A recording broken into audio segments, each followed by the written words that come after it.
3. Entonces, en la práctica es clínica típica, infarto típico y enzima. Con 2 de esos factores se hace diagnóstico. Clínica y enzima o electro y enzima. Sí, electro y enzima. Ya, para que quede claro y bien definido. Bueno, características de las molestias. La gente expresa su dolor de diferentes maneras. Y muchas coinciden con la forma de expresión al sentir la molestia. Ejemplo, dolor u opresión. La gente se queja generalmente de que tiene dolor como si le apretaran el pecho. Esa es la principal característica que la gente indica. Luego también que existe cierto ardor o una presión, sofoco, porque eso hace también que falte el aire. Adolorimiento, otra forma de expresión, sensación de tirantez, estallamiento, como un gas que estalla. Indigestión, una molestia más característica. La indigestión se puede relacionar porque también hay dolores o manifestaciones en el abdomen superior que son por infarto inferior. La molestia de la angina nunca se localiza de manera precisa y no es espasmódica. Eso de nunca se localiza de manera precisa no se puede tomar al pie de la letra, porque claro que está localizada, pues solamente que no es un punto, sino es una zona más amplia, en la región retroesternal. Y no es espasmódica porque ¿qué es lo que qué tejido es lo que se manifiesta como espasmo? El músculo liso, los vasos del intestino, ¿no? Sí. Eso hacen espasmo. La vesícula biliar y los uréteres hacen espasmo porque es músculo liso. Acá no hay espasmo. Ubicación y radiación. En 80 a 90% la molestia se siente por detrás o ligeramente hacia la izquierda, la parte media del esternón. No es lo que la mayoría de la gente dice que a la izquierda, es al medio, ligeramente hacia la izquierda. La posición del corazón que nosotros conocemos, que en la radiografía de tórax, ¿no? 1/3 está a la derecha, en la parte inferior del corazón, y 2/3 están a la izquierda. Puede irradiar a cualquier dermatoma C8 a T4, quiere decir la forma en que se dispone anatómicamente la inervación a partir de la médula, con los nervios sensitivos y los nervios motores que salen de la médula espinal.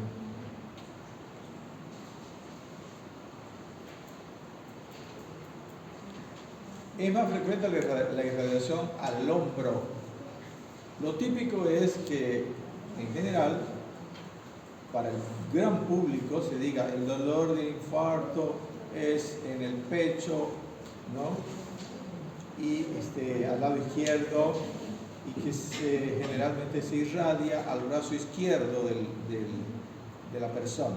Eso es lo típico que todo el mundo lo sabe. Y cuando siente un dolor en el pecho, ya él está imaginando que le puede doler el brazo izquierdo. No es tan así, no es tan frecuente. Entonces puede irradiarse al brazo izquierdo, al brazo derecho, al cuello, a la región dorsal, ¿no? Interescapular. Entonces no es tan frecuente que irradie al lado izquierdo, al brazo. Y cuando irradia al brazo izquierdo se dice que irradia a la región cubital hasta los 3 dedos, por la inervación, hasta los 3 dedos, tercero, cuarto y quinto de la mano.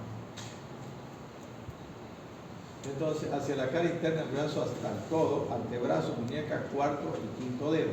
¿Por qué digo tercero? Porque la mitad del tercero más la mitad del tercer dedo está inervada por 2 nervios, la mitad de uno y la mitad del otro. Puede doler. En ocasiones la angina se siente primero en la mandíbula, como si le apretara, dice la gente, la mandíbula. La parte posterior del cuello y el espacio interescapular. son otras irradiaciones del dolor. O sea, que no siempre vamos a esperar. Tengo dolor de pecho, pero me duele la mandíbula. Ah, no, no hay infarto, porque no es el brazo izquierdo. Más bien el dolor de la mandíbula es frecuente, como si le apretaran.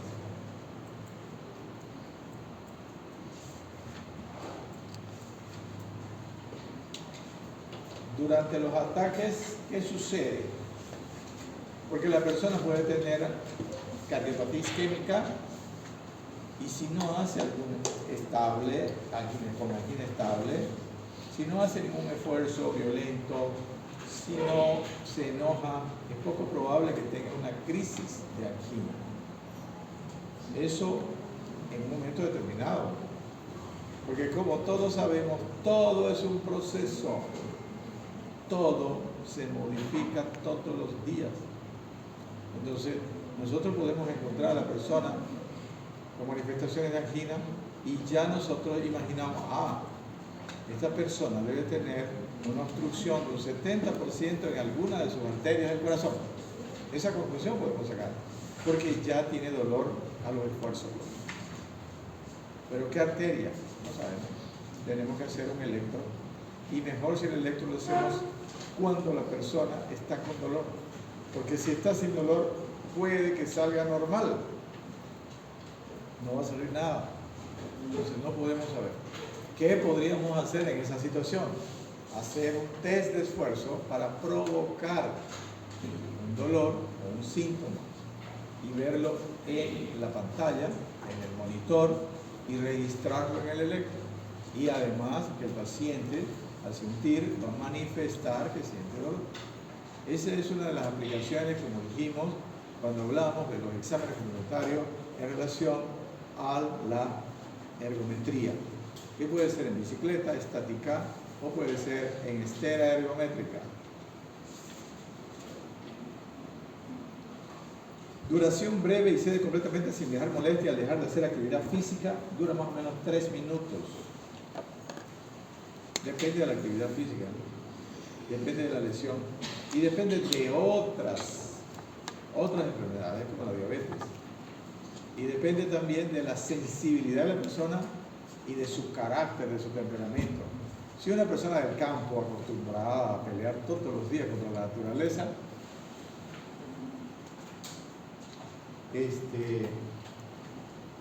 no se va a manifestar, no va a manifestar muchos síntomas. Pero si es alguien de la ciudad que nunca se bajó, se sacó los zapatos, no pisó el suelo, le da un poquito de dolor, se va a querer morir. Entonces todo eso lo digo yo porque se dice en la medicina que hay enfermedades que parecen y hay enfermedades que no parecen. O sea, enfermedades graves que la persona no lo manifiesta y enfermedades simples que la persona no manifiesta. Entonces el médico tiene que observar eso y no decir, por ejemplo, exagerar también, decir, ay doctor, me duele. Son nervios, tome un analgésico y se va. Si está en la emergencia, eso no puede decir un médico. Antes de decir son nervios, tiene que comprobar de que no hay nada orgánico en cualquier circunstancia. Cuando compruebe que no hay nada orgánico, entonces puede decirle sí. ¿Y son nervios? No siempre son nervios, entre comillas. La persona puede estar pasando por un problema grave, psíquico. Y si ustedes le hablan así, va a empeorar.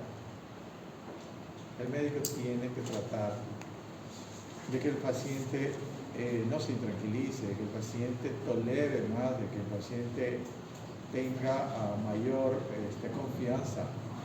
Todos somos así, no solamente el paciente que está enfermo, todos queremos que alguien nos escuche y que alguien nos aliente. Tiene que pensar en eso. El aspecto psíquico, muchos no le dan importancia. Se dice que es hasta el 50% de lo que siente una persona.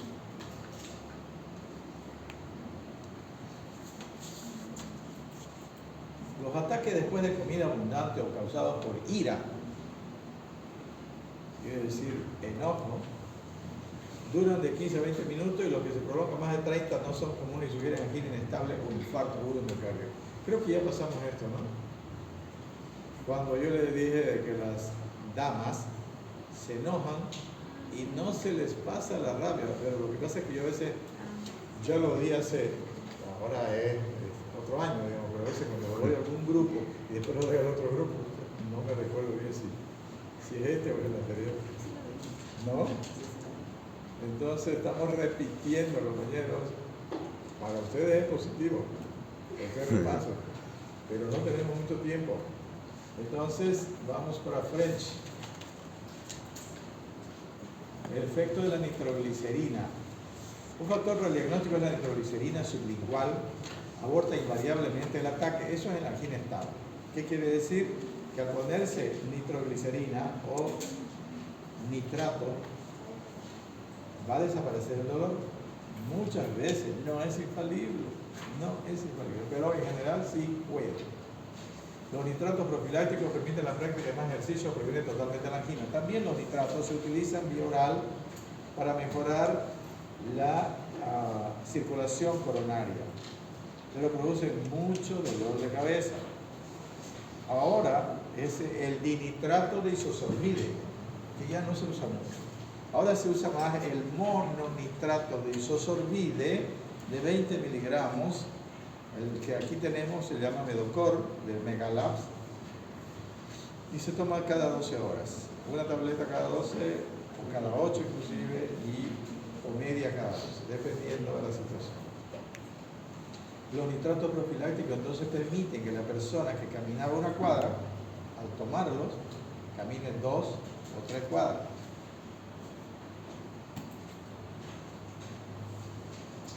Factores de riesgo. Estos factores hacen más probable el diagnóstico, pero su ausencia no excluye la angina. Los factores de riesgo lo interpretamos como causas que pueden llevarnos al diagnóstico de una coronariopatía. Pero no, como todo en medicina, no es matemática, no es sexo masculino, más edad, más sobrepeso, más diabetes, más hipertensión, más colesterol, más antecedentes familiares, igual angina de pecho por coronariopatía. No es así.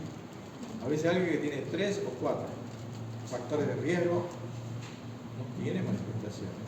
A veces el que tiene un factor de riesgo tiene. Claro, que los factores de riesgo más importantes, como ya ustedes conocen, es la genética y el colesterol. Esos son los factores de riesgo más importantes.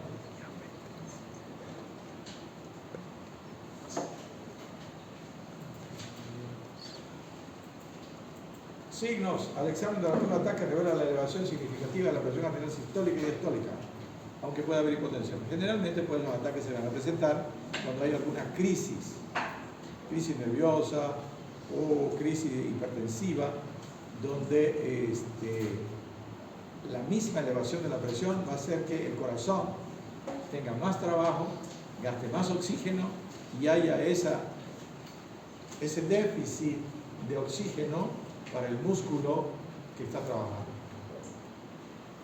Pero cuando hay hipotensión generalmente ya hay cuando el músculo está fallando, cuando es un infarto generalmente.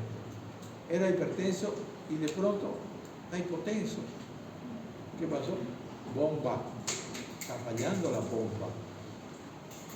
En ocasiones ritmo de galope y soplo sistólico apical solo durante el dolor. Ritmo de galope generalmente es... ¿Qué es el ritmo de galope? El tercer ruido. No, esa no es la definición. Por eso me pregunto, para que lo tengan. Definición de galope. ¿Les gusta a ustedes ese término? Yo lo escucho a veces. Galope, pero no saben. Ya me han dado una definición interesante. ¿Qué es el galope? Cuando el caballo hace tac-tac, tac-tac, tac-tac, tac-tac, tac-tac. ¿No? Eso nos ayuda a interpretar. Galope es un ritmo en 3 tiempos, ya sea por tercero o por cuarto ruido. Eso es galope.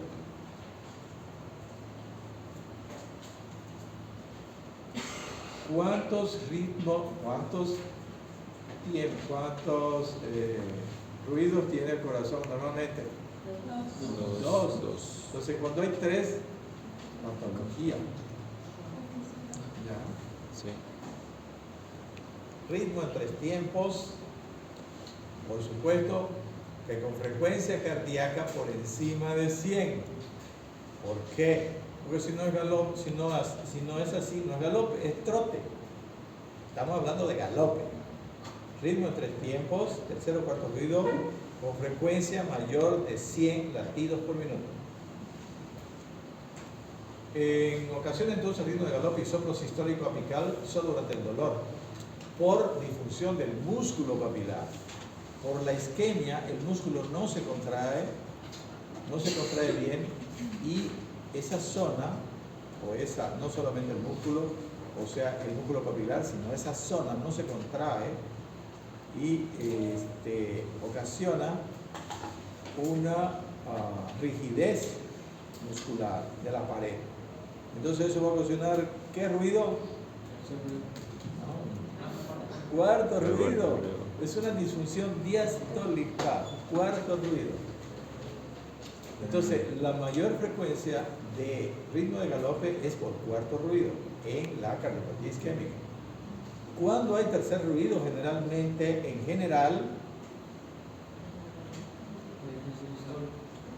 básicamente, ¿cuándo? Vamos a preguntar en el examen eso. ¿Qué es lo básico para que haya tercer ruido? Dilatación de la pared ventricular, adelgazamiento, porque por algo vibra cuando entra la sangre en el allanado rápido.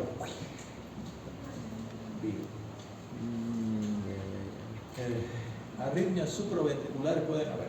Todo proceso isquémico genera una irritación de la pared y, por supuesto, de las células automáticas que producen arritmia, extrasistolia.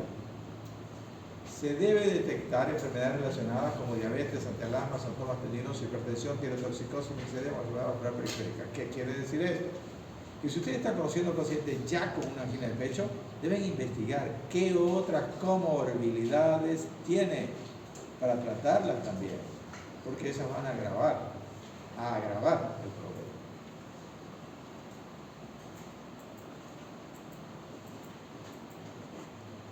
La estenosis e insuficiencia aórtica, ¿se recuerdan? Ya hablamos de eso. Sí. Ya la tienen, ¿no? Sí.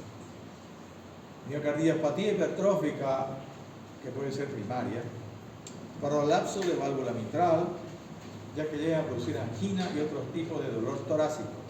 No siempre el dolor de pecho, siempre el dolor de pecho lo diagnosticamos como angina, pero no siempre el dolor de pecho va a ser por coronariopatía.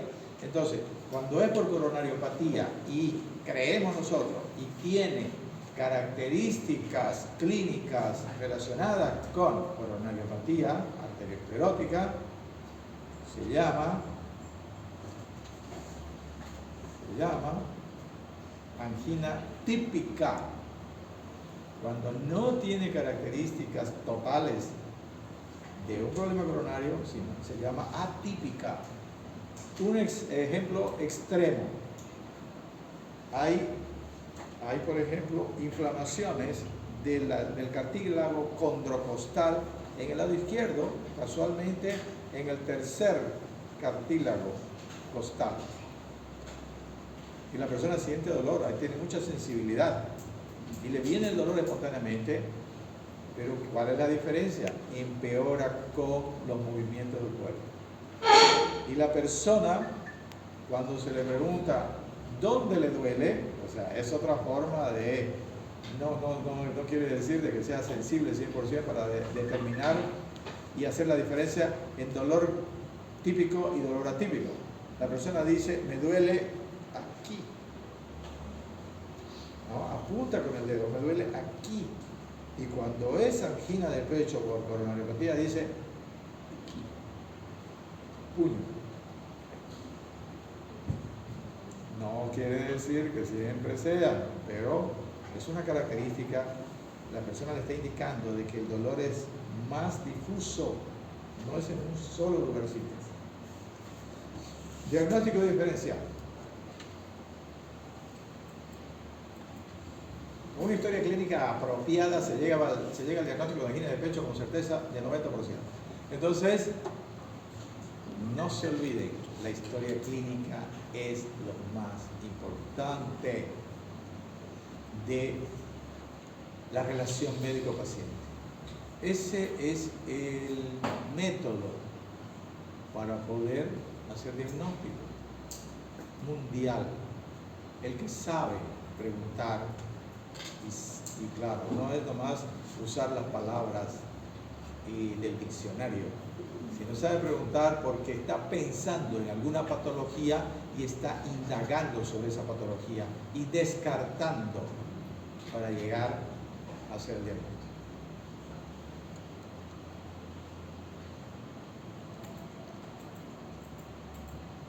El síndrome de la pared torácica anterior produce manifestaciones de dolor parecidas con la angina. Nosotros vamos a decir que es angina, pero no es una angina típica. Todo dolor en el pecho es angina, se la llama angina, pero no es típica. La típica es por coronariopatía. Se caracteriza por hipersensibilidad altamente localizada por los músculos intercostales. Síndrome de la pared torácica. Una miositis. Un paciente diabético puede tener dolor. La inflamación de las uniones condrocostales, que yo les decía antes, que también se denomina síndrome de Tietze o osteocondritis, da también dolores parecidos. La neuritis intercostal herpes zóster, la diabetes mellitus, tiene mucho que ver porque irrita las terminaciones nerviosas. Yo tuve una experiencia con un paciente en la consulta.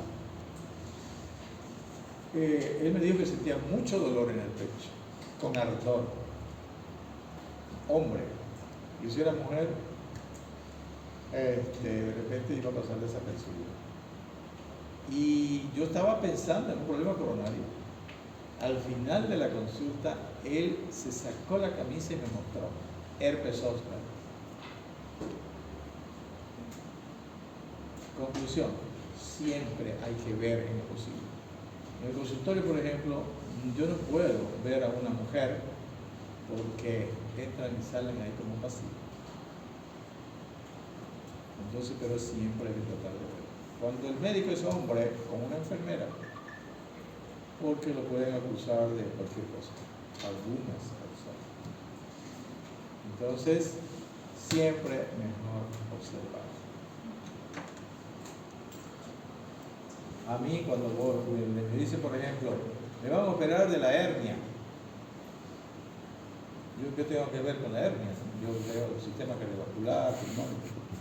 Pero le digo, muéstreme su hernia.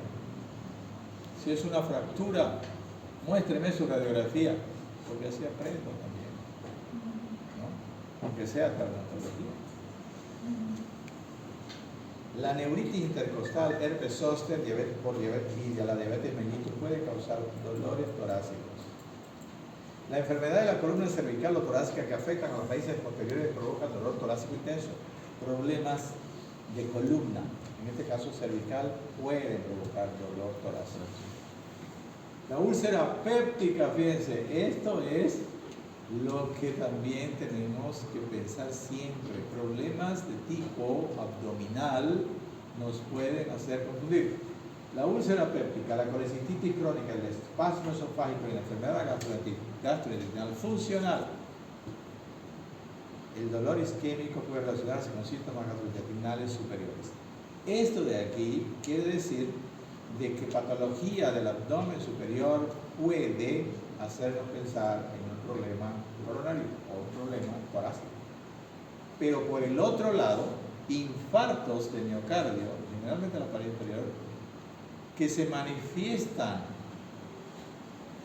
sintomáticamente en el abdomen superior, nos van a hacer confundir. Nosotros vamos a decir, no, es la vesícula, y le damos un antiespasmódico y se va. al día siguiente el paciente muerto, infarto. Entonces, hay que tener siempre la posibilidad de hacer un electro, por ejemplo, si está en una emergencia, porque si no, no van a poder determinar. O si no, ¿qué harían ustedes si no tuvieran electro y el paciente tiene un dolor ahí? Preguntarle el tipo de dolor tal vez que siente. ¿Qué más? Para asegurarse ustedes su permanencia ahí, digamos, que lo botan, pues si no se cometen un error. ¿Qué harían? La frecuencia del dolor. ¿Sabe qué se debe hacer? Forzar. ¿Ah? No forzar. Ocultar bien. No. Se debe ponerlo en observación unas 12 horas por lo menos. Ustedes lo están viendo, ahí están viendo la evolución, si le duele más, si le duele menos. ¿Por qué? Porque ustedes un paciente va a ir a verlos no en la crisis total de una enfermedad. Puede estar comenzando. O puede ser que sintió y pasó. Usted dice, no, ya está bien. De repente, después de 2 o 3 horas, le vuelve. Peor si son problemas emocionales de alguna persona que pueden confundir. Entonces, observen. Porque si lo dejan que se vaya, de repente pasa algo. ¿Ya? Observen, internen. Especialmente los problemas que se internan sí o sí son los problemas de tipo cerebral. Los accidentes de tránsito, los accidentes con contusiones en la cabeza, eso hay que observarlo mínimo 48 horas, hasta 72, porque si hay una hemorragia, por ejemplo, va a ir aumentando. El paciente en ese momento uno le pregunta, ¿quién es usted? Juan Pérez. ¿Dónde vive? En Santa Cruz. ¿No? ¿Qué día es hoy? Y le va a contestar bien. Pero después de las 6 horas, ya va a estar con problemas. Esto es lo que les voy a decir. Las lesiones degenerativas del hombro izquierdo, parestesia, dolor en los movimientos. Es muy frecuente el dolor del hombro en personas mayores. Inclusive hay lo que se llama el hombro congelado, que la persona tiene dolores por un movimiento o alguna situación, porque ya no hacen movimientos muy seguidos, y cuando hacen a veces exageran y tienen alguna lesión. Entonces, el dolor hace que no muevan el brazo. Si no lo mueven durante 15 días, el hombro se va a congelar. Los van a querer mover, pues ya no lo pueden mover casi. Entonces, eso causa un dolor en el hombro. Pero en el hombro nomás, ¿dónde están los músculos que se insertan en el hombro y en la clavícula, por ejemplo, o en el esternón? Al hacer movimiento va a sentir dolor también en el pecho. Esto es lo que, al revés de lo que dijimos de la úlcera péptica, la colecistitis, el neumotórax espontáneo, la embolia pulmonar y la neumonía pueden simular infarto. Simular.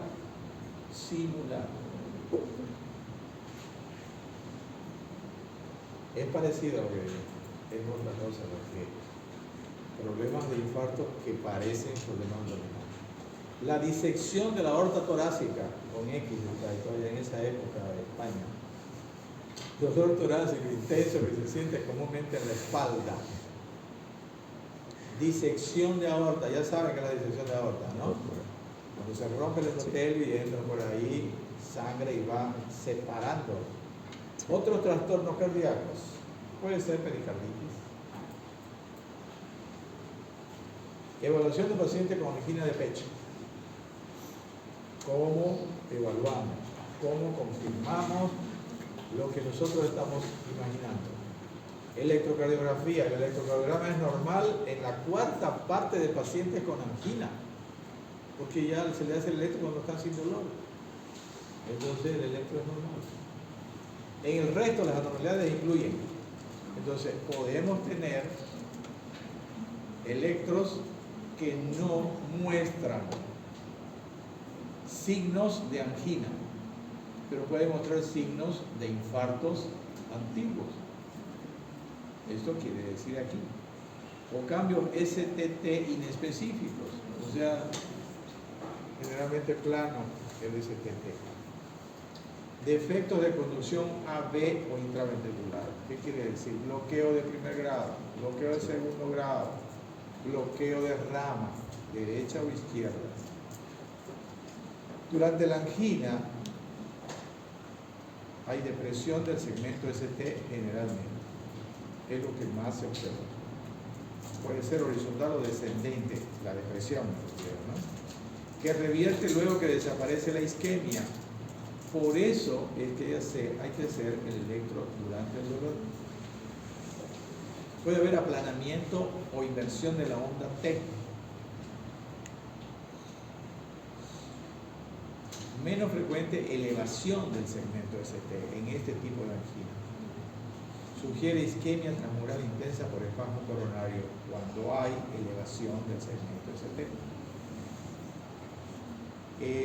La depresión es más subendocárdico, un problema subendocárdico. Generalmente supradesnivel, más aún si es importante, más de 2 milímetros, significa generalmente infarto en evolución. Ya vamos a ver. ¿Está difícil? ¿O no? Yo creo que está fácil. ¿Cómo es el laboratorio cuando hay trastornos isquémicos? Tenemos nosotros. Ustedes saben cuál es el laboratorio de rutina. ¿Quién me lo dice? Hemograma. Urograma, hemograma es. ¿Quién quiere hablar? You.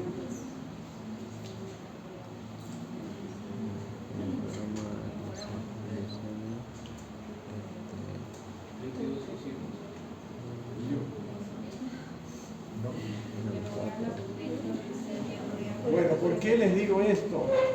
Porque ustedes tienen que tener la seguridad ya de, a medida que pasa el tiempo y van aprendiendo, tienen que estar seguros, no aprendan un poquito de algo y se olviden. Por ejemplo, yo le pregunto ahorita, ¿cuánto es la presión normal?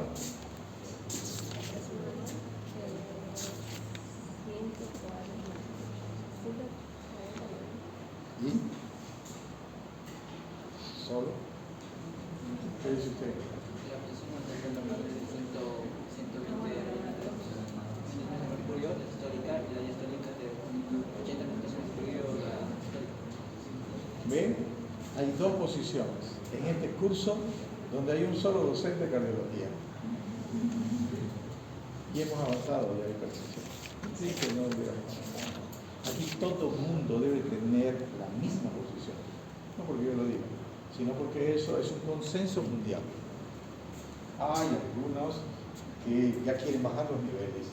Han habido reuniones en 2017, me parece, en Nueva York, donde intentaron, pero todavía el consenso mundial es 140, 90 de máximas, 90, 60 de mínimas según la Organización Mundial de la Salud. Séptimo y octavo consenso, 89, 139 de máxima. Entonces eso, cuando lleguen internados tienen que tenerlo aquí, porque me dicen 130 la presión máxima, entonces 140 es hipertensión. No sé, tiene que tener ya sí contundente. Es esto, es el residente le dice, ¿está seguro? Sí, seguro. ¿Quién le dijo? El doctor Gabriel. Y me conocen. Entonces, eso es lo que usted tiene. En vez de a veces aprender cositas, detalles, primero hay que aprender la generalidad, porque la generalidad es la base. Ahí se asientan ustedes, a partir de ahí construyen su conocimiento propio, su estilo. Entonces, niveles de presión. ¿Qué es un examen de rutina laboratorial? Hemograma, glicemia, urea, creatinina, orina. ¿Por qué es importante la rutina? que es la base. A todos les tienen que pedir eso, a todos sus pacientes que deban pedirle. A eso ustedes ya le agregan. Es un paciente con problemas coronarios, colesterol, triglicéridos, ¿no? Ácido úrico, ionograma. Si es un paciente con problemas digestivos, transaminasas, fosfatasa alcalina, bilirrubina, entonces eso es lo que debe tener ya el estudiante, debe ir ya haciendo su propio concepto de sus parámetros. Yo cuando tomo examen en la UCEBOL pregunto eso. Como no se da con pacientes, pregunto generalidad. Historia clínica. ¿Cuánto es la temperatura normal? ¿Cuánto es el equilibrio hídrico de un paciente tipo? 1,70 de estatura, 70 kilos de peso, 25 años. Más o menos así como yo. ¿Cuánto? Todo eso hay que saberlo. Y después los parámetros. ¿Cuántos glóbulos rojos? ¿Cuántos glóbulos blancos? Interpretar la base. Una rutina tienen que interpretarla ya ustedes. Básicamente. Entonces, no, esos conocimientos ya no pueden estar así. Ay, me olvidé. Creo que era esto. ¿Qué es el agua endógena? Agua endógena. ¿Qué es el ciclo de Krebs?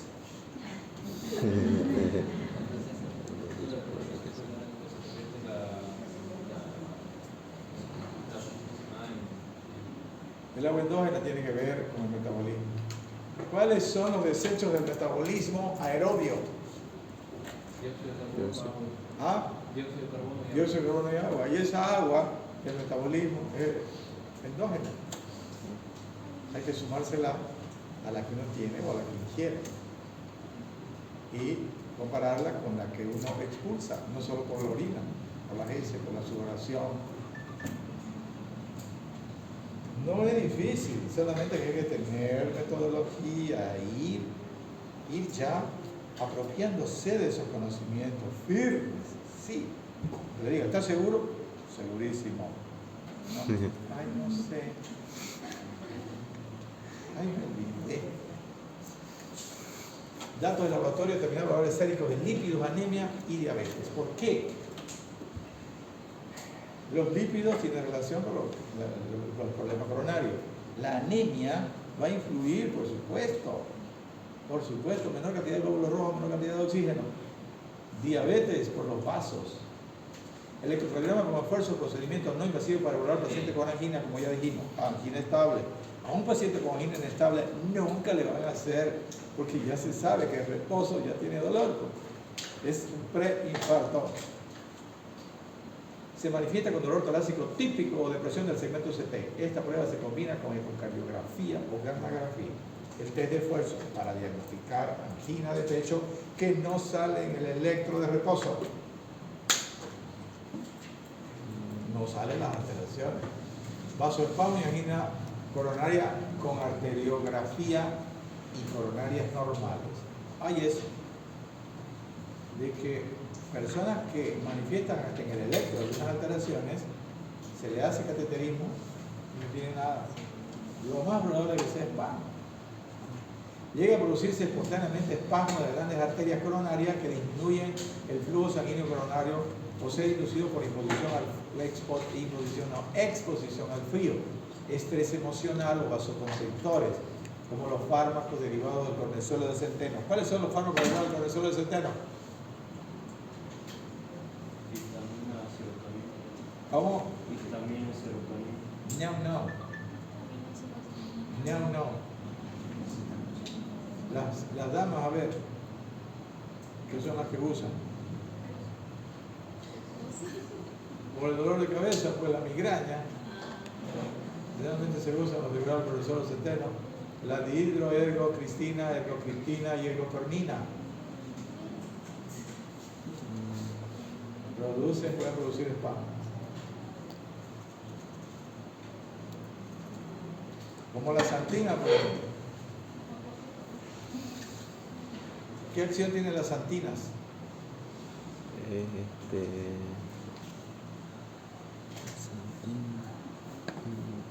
Son estimulantes. ¿Dónde están las antinas? Cafeína, teobromina, teofilina. ¿Qué estimulan? Frecuencia cardíaca aumentada, presión arterial aumentada, diuresis aumentada, secreción gástrica aumentada y disminuyen el sueño. Coca-Cola. Entonces, esas cositas son simples, pero ya hay que tenerlas firme. ¿Qué es lo que ustedes deben leer? Básicamente, de fármacos. Yo, bueno, leí libro de Litter. Para mí Litter es un señor, pero ya está desfasado. Su metodología de cómo hace la relación de las drogas. Ustedes deben leer farmacología del sistema nervioso autónomo. Simpático-miméticos, parasimpático-miméticos, simpático-lítico, parasimpático-lítico. Ahí está casi todo lo que debemos saber. Porque el sistema nervioso autónomo gobierna todas las funciones que nosotros no las controlamos.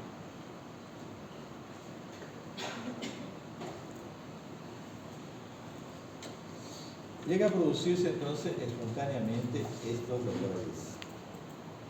Se puede producir en coronarias normales o estenosadas, silenciosas o con dolor anginoso. Puede haber infarto agudo de miocardio por espasmo sin obstrucción coronaria visible. La cocaína puede inducir isquemia miocárdica causando vasoconstricción de la arteria coronaria, aumentando los requerimientos de energía del miocardio por dos causas: vasoconstricción, y aumenta los requerimientos porque aumenta la capacidad de contracción, porque es un estimulante. Dice que un chico de 20 años se infartó por un espasmo prolongado. ¿Qué pasó? Su padre no le quiso comprar un vehículo. La cocaína también produce infartos. Algunos que consumen mucho se pueden infartar.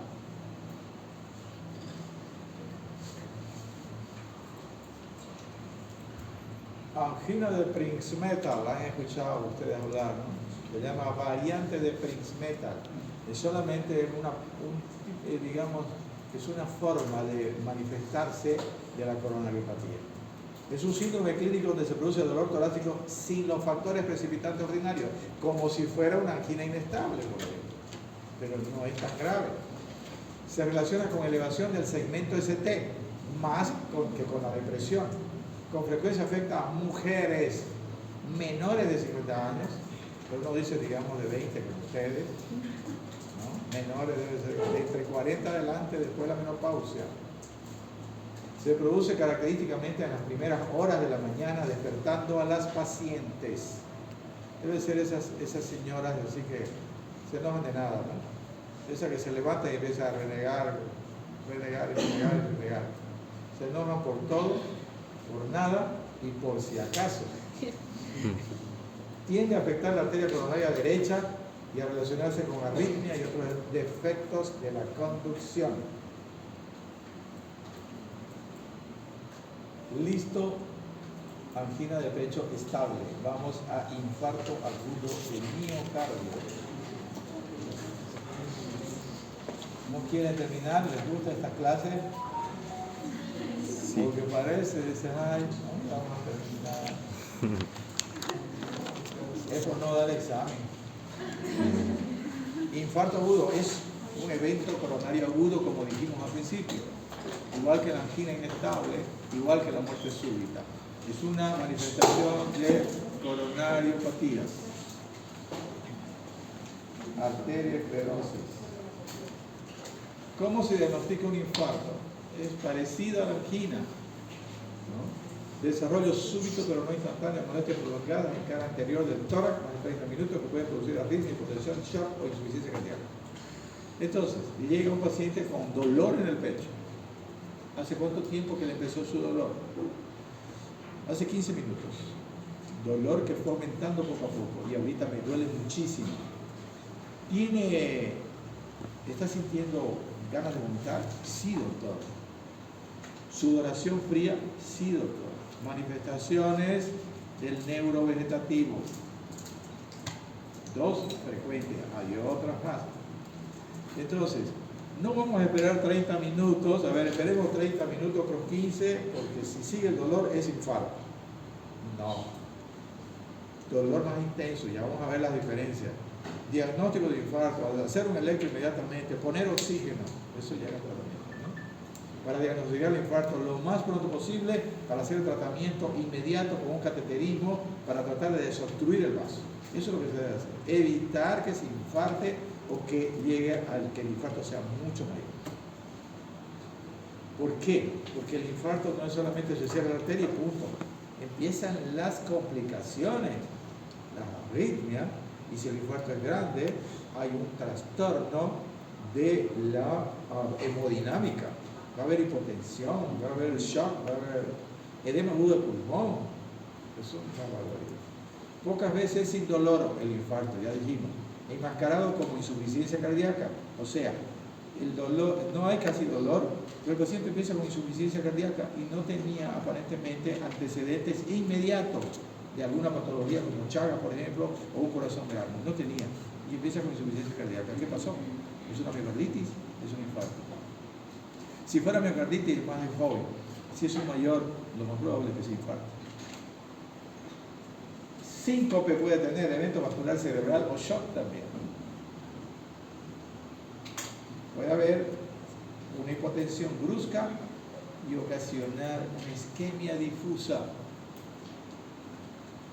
En el electrocardiograma hay elevación o depresión del segmento ST, ondas Q en evolución, inversión simétrica de ondas T.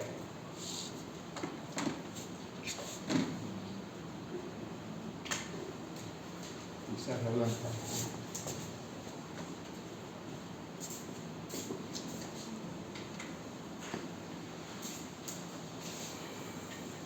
El sol de la fascialata. ¿Cómo se llama el músculo de los sastres? Anatomía. ¿Ah? ¿Ah? Sartorio. ¿Cómo se llama el músculo de la risa? ¿Ah? De Santorini. Bueno, dice el infarto es así. Digamos que no haya onda Q en esta.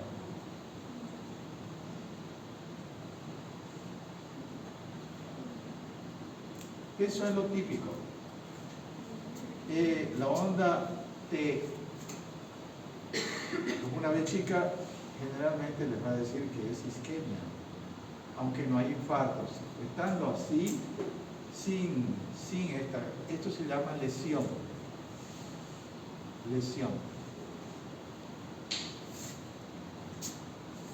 Entonces, este es supradesnivel, ¿ya?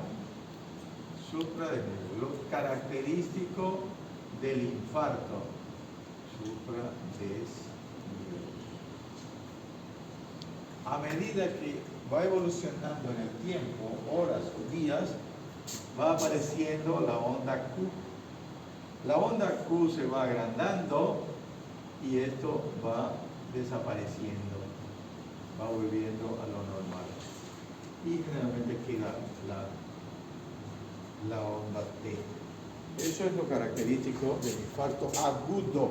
Si ustedes ven un supradesnivel importante, infarto agudo. Difícil que sea un aneurisma, que también puede tener, pero no es tan así. Y además, los otros síntomas, dolor. Entonces, elevación o depresión, generalmente es más elevación porque es un infarto transmural, es una lesión importante del músculo mismo. Ondas Q en evolución, quiere decir que la onda Q va aumentando. Al final, el infarto va a ser solamente esto. QS. Ya saben por qué se dice QS, ¿no? porque la Q es negativa y la S es negativa. Entonces, por eso se dice QS. Elevación de enzimas cardíacas. ¿Cuáles son las enzimas que se piden y que se interpretan en una angina o en un infarto? Porque la angina también se pide para diagnosticar si no es un infarto. La CKMB, que es una isoenzima de la CPK, y la troponina T o troponina I. Esas son las más específicas, pero no son 100%. Ejemplo, una persona sufre un accidente de tránsito y se vuelca la vagoneta Ipsum, ¿no?, en la carretera Camiri, y se es arrastrada la persona y se lacera la musculatura y tiene un infarto. Ahí el músculo estriado también produce si se le hace va a estar alta, o no tuvo un infarto y si se le hace va a estar elevado. Entonces hay que hacer diagnóstico diferencial. Aparición de anormalidad segmental del movimiento de pared por técnica de imágenes. En el ecocardiograma, si se hiciera en el momento agudo, la zona que está subperfundida se mueve menos. Paredes del corazón, esta mueve así. Y vamos a decir que este es un segmento solamente, ¿no? Este mueve así y este mueve así. Se llama hipoquinesia. Y cuando está parado, aquinesia o asinesia. Si no tiene oxígeno, no se mueve. Consideraciones generales. El infarto es el resultado de isquemia miocárdica prolongada, precipitada en la mayor parte de los casos por trombo coronario oclusivo en el sitio de una placa aterosclerótica preexistente, aunque no necesariamente intensa. Entonces, ¿qué es el infarto? Es la obstrucción total de un vaso, generalmente por un trombo oclusivo. Ese es el infarto. Puede ser por otra causa, puede, pero lo más frecuente es que sea un trombo que obstruye el vaso coronario y evita el paso de la sangre hacia los tejidos.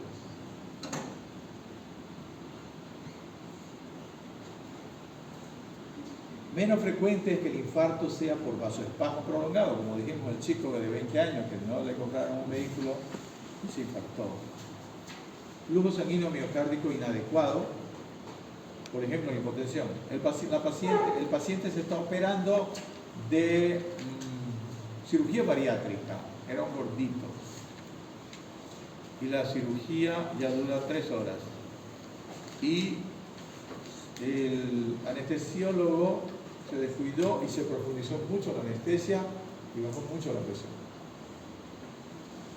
Hizo hipotensión. Y la hipotensión duró más de media hora. Puede tener un infarto. O puede tener una isquemia cerebral por disminución del flujo. O demanda metabólica excesiva también. ¿Dónde hay demanda metabólica excesiva en todo el cuerpo? ¿Cuándo? Principalmente frecuente hipertiroidismo. Pocas veces por oclusión embólica, vasculitis coronaria o ortitis. Oclusión embólica quiere decir de que de un coágulo sale un émbolo y va y obstruye. Es raro. Vasculitis coronaria, que es una inflamación. Ortitis, que generalmente vemos hablamos sobre eso, en la sífilis, ¿no? Consideraciones generales: la cocaína es causa de infarto en jóvenes sin factores de riesgo. Localización al grado del infarto. Distribución anatómica del vaso ocluido. 1. Presencia de lesiones estenóticas adicionales y de la circulación colateral. Hay que tener presente lo siguiente. Cuando existe una arteria que se obstruye, no es solamente esa partecita o esa arteria la que tiene el problema. La arteriosclerosis, que es la base de los problemas coronarios, es difusa y es degenerativa. Cuando una arteria se obstruye, con probabilidad hay otras arterias que están yendo por el mismo camino. Por eso se hace el cateterismo también para ver qué otras arterias tienen problemas.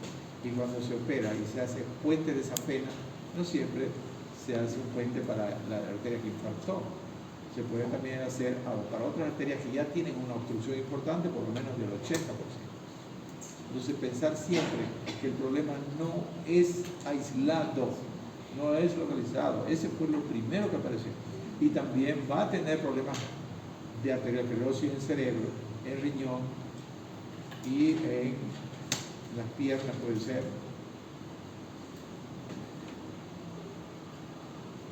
Más que todos los diabéticos.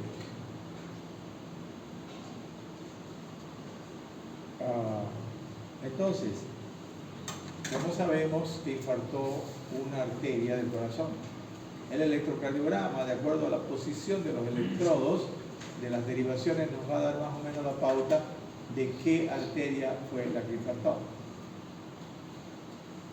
Y nos va a decir entonces la distribución anatómica del vaso.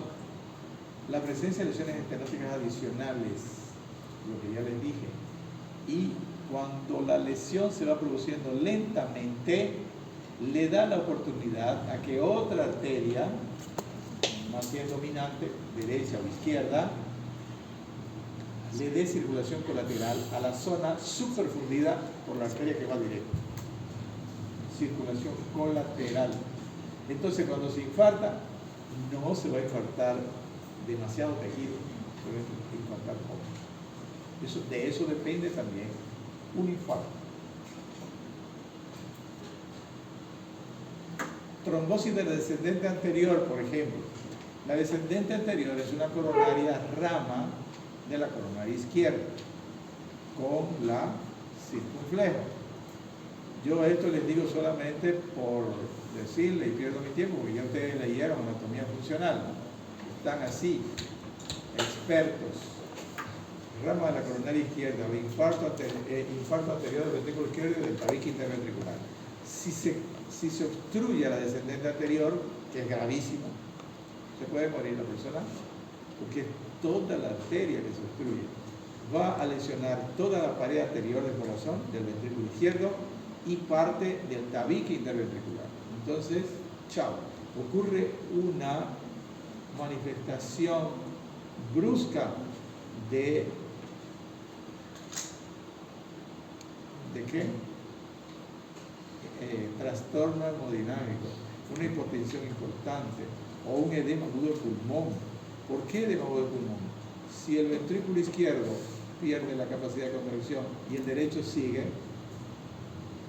la sangre que va hacia el pulmón, que va por la aurícula izquierda y quiere pasar al ventrículo y el ventrículo no expulsa, se queda no parada, disminuye su velocidad y el ventrículo derecho sigue empujando la sangre al pulmón. Entonces sangre que no corre igual del pulmón hacia el lado izquierdo se va a quedar en el pulmón y el ventrículo derecho le sigue metiendo sangre, no se explota, edema agudo del pulmón. Oclusión del circunflejo izquierda produce un infarto anterolateral o posterolateral izquierdo. Trombosis de la coronaria derecha produce un infarto de la porción posterior del ventrículo izquierdo, puede afectar el ventrículo derecho. Hay infartos del ventrículo derecho que son graves también. Y del tabique interventricular, la parte posterior del tabique, la coronaria derecha.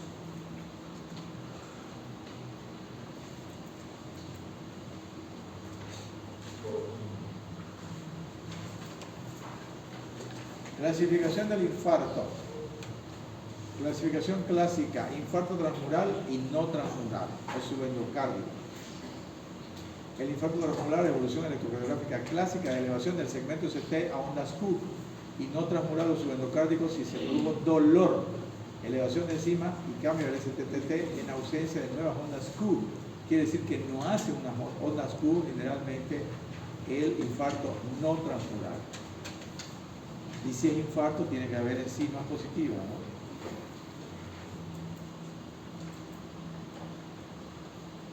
Se nos está yendo al examen. No. Ya, al examen anatomopatológico predomina que los infartos afecten más el subendocardio y es común cierta extensión transmural aún en ausencia de ondas Q.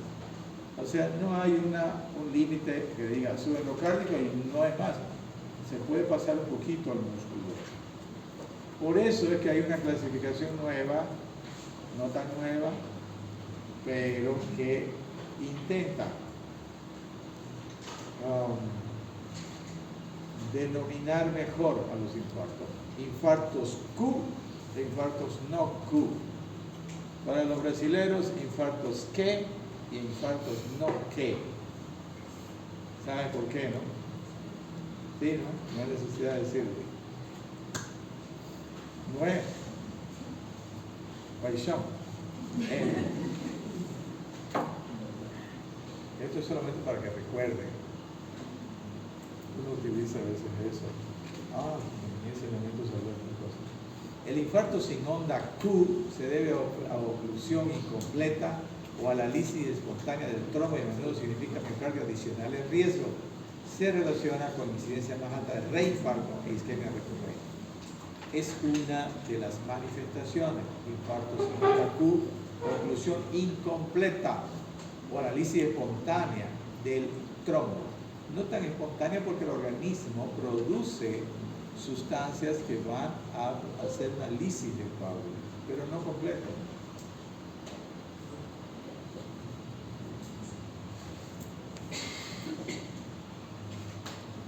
Tamaño y localización anatómica determina. Dependiendo del tamaño y del lugar donde se produce el infarto, van a producirse las manifestaciones.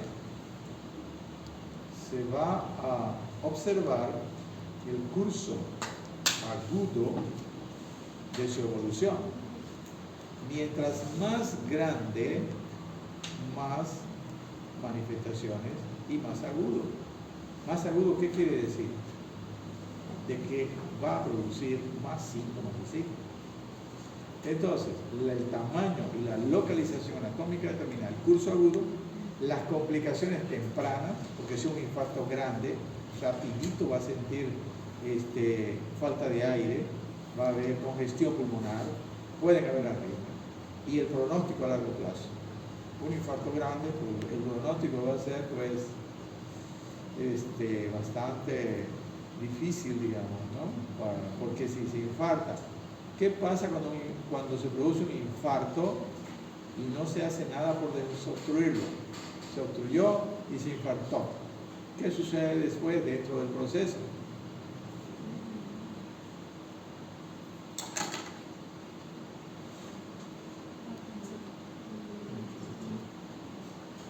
Después de la necrosis, ¿se refiere, doctor? No, después del infarto. Después. Cicatrización. Cambio del tejido muscular por tejido conjuntivo. Y el tejido conjuntivo no tiene ya la misma característica de contracción. Está parado ahí es para tapar el hueco del infarto. Entonces, si sucede eso, la persona sobrevive, la otra parte es la que se contrae. Y muchas veces esa parte se dilata, forma un aneurisma. ¿Por qué? Porque recibe la presión del otro lado. La estabilidad hemodinámica se relaciona con el grado de necrosis, por supuesto. Mientras más grande, más inestabilidad hemodinámica. Mientras más pequeño, puede pasarla caminando, si no es muy viejo. En infartos pequeños, función cardíaca normal. Bueno, nos vamos a quedar aquí para que no venga el doctor Sempertegui y se pare en la puerta. ¿Alguna pregunta? Doctor, las arritmias en infartos grandes, digamos, sí o sí se puede presentar, ¿no? Las arritmias en los infartos son frecuentes. Los problemas isquémicos producen mucha arritmia. Por eso es que la gente se muere en cualquier momento por arritmia, por extrasistolia ventricular, taquicardia ventricular, fibrilación ventricular. ¿Qué es la fibrilación ventricular? Fibrilación Es la excesiva. fibrilación ventricular, interpretando así como los estudiantes del doctor Cantarilla. Fibrilación. Parada cardíaca. Fibrilación ventricular igual a parada cardíaca. ¿O quiere decir qué? Muerto. Ya, no confunda con fibrilación auricular. Fibrilación auricular es parecido en la denominación, pero los efectos totalmente diferentes. Fibrilación ventricular, Parada parada cardíaca, muerte. Ventrículo. Esas cosas tienen que saber así, firme, no dudar. Y no es porque yo lo diga, ustedes tienen que ir a comprobarlo, lean.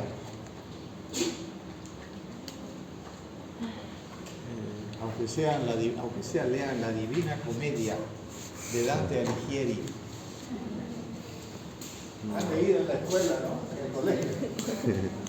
La niña de sus ojos, Ah, sí, el sí. pueblo enfermo.